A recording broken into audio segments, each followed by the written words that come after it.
తహతహలాడుతూ కోరి కొలిచిన వారికి వరాలిచ్చే తల్లిగా కుట్రేలలోని మారెమ్మ తల్లి కొలువయుంది.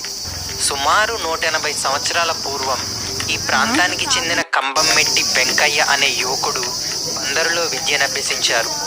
అతను కళాశాలకు వెళ్ళే మార్గంలో ఒక చెట్టు కింద ఉన్న శిలారూపంలో ఉన్న అమ్మవారిని నమస్కరించి వెళ్ళడంతో అతనికి విజయం కలిగినది. వెంకయ్య గారు విద్యను ముగించుకొని స్వగ్రామానికి వచ్చే ముందు రోజు రాత్రి అమ్మవారు కలలో కనిపించి తనని కూడా తీసుకెళ్లమని కోరినట్టు వెంకయ్య తన స్నేహితులతో వివరించాడు. వారు కొంతమంది దాతల సహాయంతో అమ్మవారిని ఎడ్ల బండిపై ఈ ప్రాంతానికి తీసుకువచ్చారని గ్రామ పెద్దలు తెలిపారు.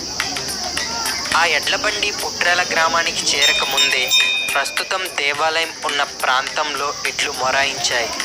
వెంకయ్య గ్రామంలోకి వెళ్ళి పెద్దలతో చర్చించి ఇక్కడే అమ్మవారిని ప్రతిష్ఠించి దేవాలయం నిర్మించినట్లు గ్రామస్తులు తెలిపారు. నిత్యం భక్తులతో పూజలందుకుంటున్న ఈ ఆలయాన్ని 1976లో దేవాదాయ శాఖ తమ పరిధిలోకి తీసుకుంది. 1995లో శిథిలా వ్యవస్థలో ఉన్న గుడిని తొలగించి 2 ఏళ్లలో నిర్మాణం పూర్తి చేశారు.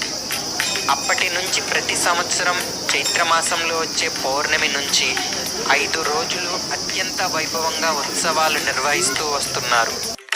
కృష్ణా, ఖమ్మం, పశ్చిమ గోదావరి మరియు అనేక జిల్లాల నుంచి అధిక సంఖ్యలో అమ్మవారి దర్శనానికి భక్తులు తరలివస్తూ